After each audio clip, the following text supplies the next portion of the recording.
Good morning everyone. कल हम श्रीनाथ जी का दर्शन करने गए थे नाथ द्वारा, और बहुत ज़्यादा बारिश थी, बहुत ज़्यादा बारिश थी। बिल्कुल कुछ शाम के वक्त निकल रहे थे, इसलिए फिर हम बाहर का कोई शूटिंग नहीं कर पाए। एकदम जान हथेली पे रखी थी, क्योंकि गाड़ी तो हमने की थी अच्छी, लेकिन वो फास्ट भी जा रहे थे और बहुत बारिश की वजह से मतलब बहुत अनक्लियर था रोड। तो शाम की वजह से मैंने कुछ शूटिंग नहीं किया। और वैसे भी सारे जो इंडिया के टेम्पल्स हैं, मेन मेन टेम्पल्स, वहाँ पर प्रॉब्लम ये है कि मोबाइल हमको बाहर रखना पड़ता है और हम शूटिंग नहीं कर पा रहे।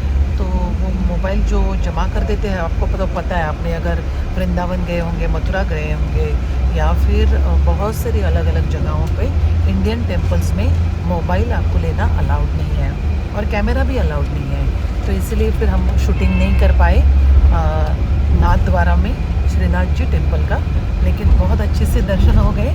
और आज हम अभी सुबह चित्तौड़गढ़ जा रहे हैं। चित्तौड़गढ़, जहाँ महारानी पद्मिनी उनका फोर्ट है, बहुत खूबसूरत स्टोरी है, बहुत रण संग्राम है वहाँ पर, एक स्वाभिमानी स्त्री की स्टोरी है।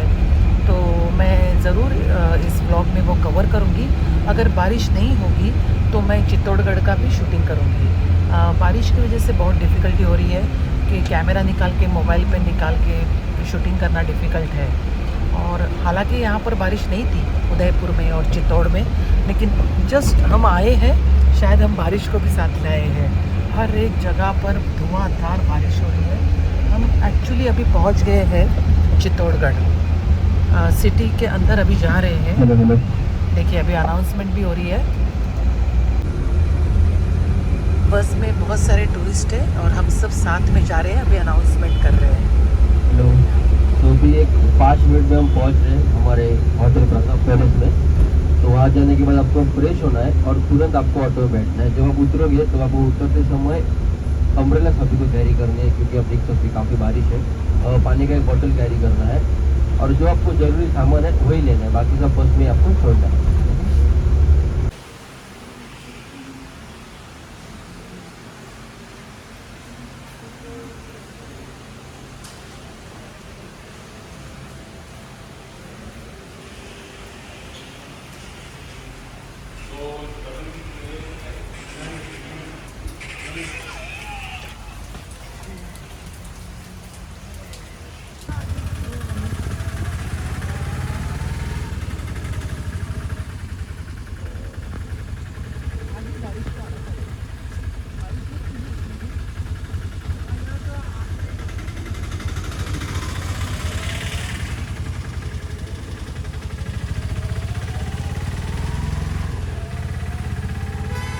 कैसा है जो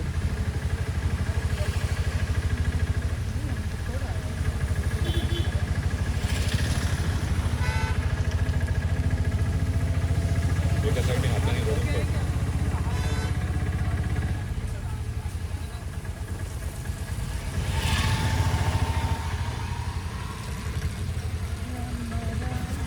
चित्तौड़गढ़ में ऊपर बस नहीं जा सकती है, रास्ता बहुत कठिन है और रोड इतना नैरो है कि वहाँ से पुराने ज़माने में तो सिर्फ हाथी, घोड़े और लोग पैदल जाते थे और पालकियों में जाते थे, उतना ही रोड बनाया था।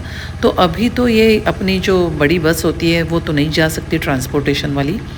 तो इसलिए हमको गांव में उतर के नीचे वहाँ से ऑटो रिक्शाज़ या जीप जो है वो लेके आके ऊपर जाना पड़ रहा है। तो हम लोगों ने अभी जो रिक्शा लिए है, मुझे लगता है इसे क्या बोलते हैं, टमटम। तो इसके मतलब पीछे के साइड में भी बैठ सकते हैं और अंदर भी बैठ सकते हैं। तो हम तो इतना एंजॉय कर रहे थे ये बैठना, और ऊपर से बारिश, यही हम एंजॉय कर रहे थे। और फिर इसीलिए मेरी बेटी और मेरे हस्बैंड पीछे बैठ गए, क्योंकि उन्हें ज़्यादा मज़ा आ रहा था। क्योंकि नॉर्मल ऑटो में तो हम बैठते ही हैं, लेकिन इससे तो एक अलग ही अनुभव था। तो अभी गांव छोड़ के हम लोग ऊपर फोर्ट की तरफ जा रहे हैं, चित्तौड़गढ़ की तरफ। और पूरा रास्ता देखिए, यहाँ पर गांव बसा है और इतना खूबसूरत माहौल था। मतलब जो बोल रहे हैं ना, मतलब हम तो महाराष्ट्र से आए और लोनावला, खंडावड़ा, महाबलेश्वर में तो ऐसा टेम्परेचर और इस तरह का फॉग तो होता ही है, लेकिन अब तो हमें राजस्थान में भी ये देखने के लिए मिल रहा है। तो हमें तो सभी वही बोल रहे थे कि क्या आप वैसे सब लेके आए, तो इतना मज़ा आ रहा था बारिश में। तो चलिए एंजॉय कीजिए मेरे साथ।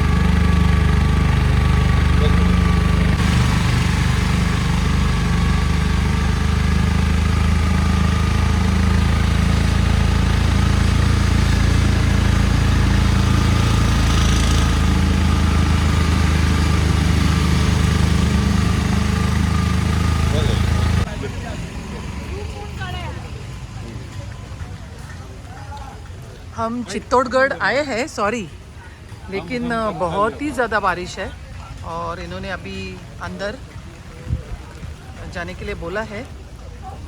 गढ़ की कंडीशन तो आप जान सकते हो, बहुत पुराना है ना, तो उसी हिसाब से।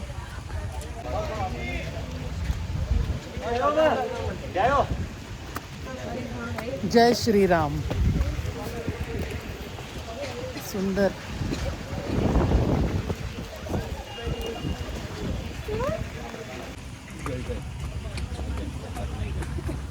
सब हमारे बिना वर्ल्ड की फैमिली आ रही है। जय श्री राम।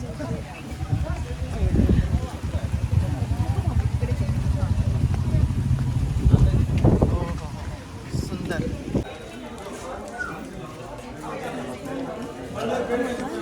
के ऊपर एक प्लेट्यू की तरह है, पठार होता है ना, वैसा फोर्ट है। ये फोर्ट आपने अपने लाइफ में बहुत सारे फोर्ट्स देखे होंगे, लेकिन इस फोर्ट के पहले ज्योग्राफिकल लोकेशन के बारे में आपको जान के आश्चर्य होगा कि फोर्ट एक फिश के शेप में है, मछली होता है वैसा है, जिसका मुंह वाला पार्ट नॉर्थ में है और टेल वाला पार्ट साउथ में है। नॉर्थ से साउथ एंड जो है इस फोर्ट का, ये फोर्ट 8 किलोमीटर लंबा, चौड़ाई इसका 2 किलोमीटर है। इसका पूरा एरिया 700 एकड़ है और इस 700 एकड़ एरिया में आपको जान के आश्चर्य होगा 113 हिंदू और जैन टेम्पल्स किले के अंदर हैं। 84 पानी के छोटे बड़े तालाब। जब ये किला एक वीरान जंगल था, तब इस फोर्ट के ऊपर एक मौर्य राजा आए थे। मौर्य आपने सुना हो, चंद्रगुप्त मौर्य अशोक करके थे। तो एक मौर्य राजा जिनका नाम चित्रांगद था, वो 5वीं शताब्दी में इस किले पे आए और चित्रांगद मौर्य ने इस किले का नींव रखा और चित्रांगद मौर्य की वजह से ही इसको चित्तौड़गढ़ बोलते हैं। जो शब्द है ना Chittor, this word came from the founder of this place. 300 साल तक मौर्य यहाँ शासन करते थे, from 5th to 8th century. 8वीं शताब्दी में इस फोर्ट के ऊपर सबसे पहले सूर्यवंशी सिसोदिया राजपूत आए थे, जिनका नाम बप्पा रावल था। आपने जो सब नाम सुने ना, कुंभा, सांगा, प्रताप, उदय सिंह, ये सब बप्पा रावल का परिवार है। बप्पा रावल वो शख्स थे जब 734 एडी के अंदर 16 साल की उनकी उम्र थी, तब उदयपुर के पास एकलिंगजी शिव टेम्पल से बप्पा रावल अपनी सेनाएं लेके आए। 16 साल की उम्र में बप्पा रावल ने इस किले के राजा मान मौर्य को हराकर इस किले को जीत लिया था। और वो 16 साल के बप्पा रावल जब 36 साल के हुए, 36 ईयर्स के हुए, जो उनका 20 साल का पीरियड था, आपको जान के आश्चर्य होगा कि मात्र 20 साल में बप्पा रावल ने इस मेवाड़ की बाउंड्रीज को जो फैलाना शुरू किया। बप्पा रावल जब 36 ईयर्स के थे, तब इस मेवाड़ की बाउंड्रीज को बप्पा रावल ने अफगानिस्तान के अंदर कंधार जो जगह है, वहां तक मेवाड़ को फैला दिया था। अभी एक पाकिस्तान का फेमस शहर है, आप सबने बहुत नाम सुना होगा, रावलपिंडी बोलते हैं, वो बप्पा रावल ने बसाया था। अभी दुर्भाग्य से वो पाकिस्तान में है। और बप्पा रावल के ही टाइम भारत देश में सबसे पहला मुस्लिम आया, जिसका नाम मोहम्मद बिन कासिम, आपने बचपन में पढ़ा या सुना होगा।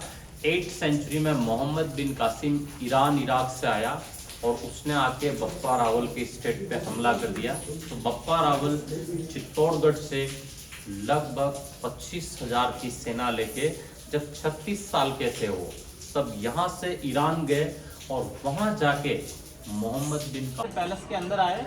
ये रास्ता पहले हॉर्सेस के आने का था, वो हॉर्स स्टेबल है, जो थे ना, पर अस्तबल होता है ना, वो अस्तबल है। इधर देखिए आप, इसको बोलते हैं नौबत खाना। ये नौबत खाना था। नौबत जो है वो एक नगाड़ा जैसा होता है ना, बड़ा ड्रम जैसा, ड्रम जैसे नौबत बजती है। नौबत बजते थे यहाँ से, है ना। और रॉयल फैमिली यहाँ की सूर्यवंशी थी, तो राजा सुबह उठकर सूर्य की पूजा करते थे। वहां से वो सामने दिखता है ना आपको विंडो सेक्शन, वो ईस्ट साइड है, सूरज गोखड़ा बोलते हैं, सूर्य की पूजा करने का जगह है। वो थोड़ा रिपेयरिंग किया हुआ है। अच्छे लोकेशंस जो है फोटोग्राफी के वो भी दिखाता हूँ। और इस फोर्ट की जो लेडीज थी, उन्होंने अपने ऑनर, सम्मान, सतीत्व को बचाने के लिए वो सब लेडीज अपने छोटे छोटे बच्चों के साथ जिंदा आग में कूद गई, जिसको बोलते हैं जौहर। तो पहला अटैक अलाउद्दीन खिलजी ने किया था। आपने यहाँ की बहुत सुंदर रानी का नाम सुना होगा, पद्मिनी रानी। तो अलाउद्दीन खिलजी का जब अटैक हुआ था, तब रानी, तो फर्स्ट अटैक हुआ था, तब रानी पद्मिनी ने लगभग 13 से 14,000 लेडीज के साथ आग में कूद के जौहर किया था। वो पवित्र जगह भी था। आपने उदयपुर सिटी पैलेस के अंदर एक फोटो देखा होगा, राणा सांगा करके, जिनका एक हाथ नहीं था, एक आंख भी नहीं थी। वो महाराणा सांगा महाराणा प्रताप के दादा थे, जो उदय सिंह जी थे ना, उदयपुर बसाया, उनके वो फादर थे।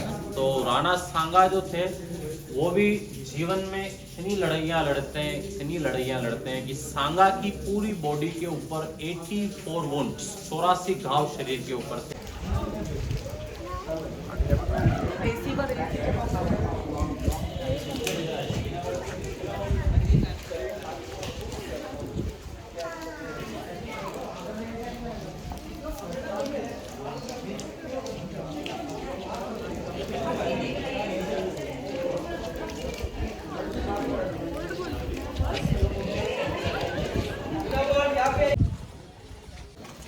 सोलह 1600 साल पुराना चित्तौड़गढ़।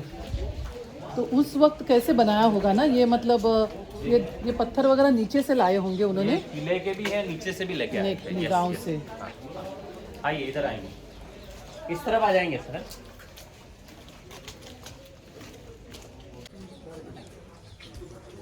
बाप रे, क्या आर्किटेक्चर है ना।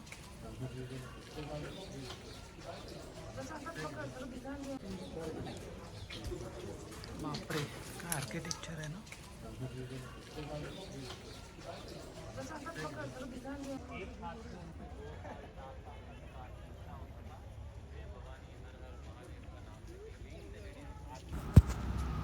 रानी पद्मिनी के साहस और बलिदान की गौरव गाथा इतिहास में अमर है। सिंहल द्वीप यानी श्रीलंका के राजा गंधर्व सेन और रानी चंपावती की बेटी पद्मिनी चित्तौड़ के महाराजा रतन सिंह के साथ ब्याही गई थी। रानी पद्मिनी बहुत ही खूबसूरत थी और उनकी खूबसूरती पर एक दिन दिल्ली के सुल्तान अलाउद्दीन खिलजी की नज़र पड़ गई। अलाउद्दीन खिलजी किसी भी कीमत पर रानी पद्मिनी को हासिल करना चाहते थे, इसीलिए उसने चित्तौड़ पर हमला कर दिया। रानी पद्मिनी ने इस जंग में अपने साहस और बलिदान की गौरव गाथा लिख दी। उन्होंने आग में कूदकर जान दे दी, लेकिन अपनी आन बान शान पर आंच आने नहीं दी। यह घटना इतिहास में अमर हो गई है।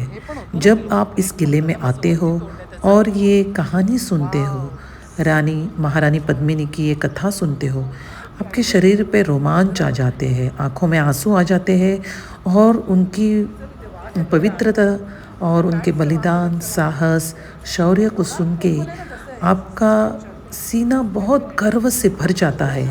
भारतीय स्त्रियां इस तरह से शौर्यवान थी कि उन्होंने इतिहास में तो अपना स्थान बना लिया, लेकिन एक जग में अपनी मिसाल कायम कर दी है।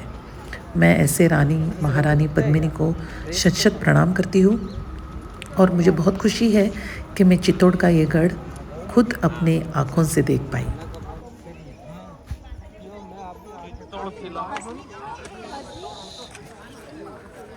प्रतिमा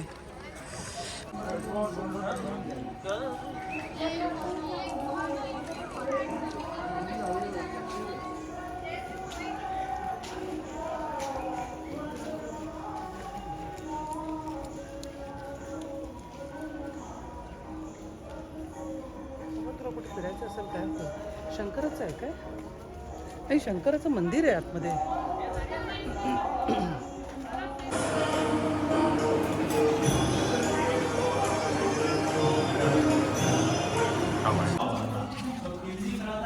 कहा जाता है कि पानी में ये महल खास करके महारानी पद्मिनी जी के लिए ही बनाया गया था।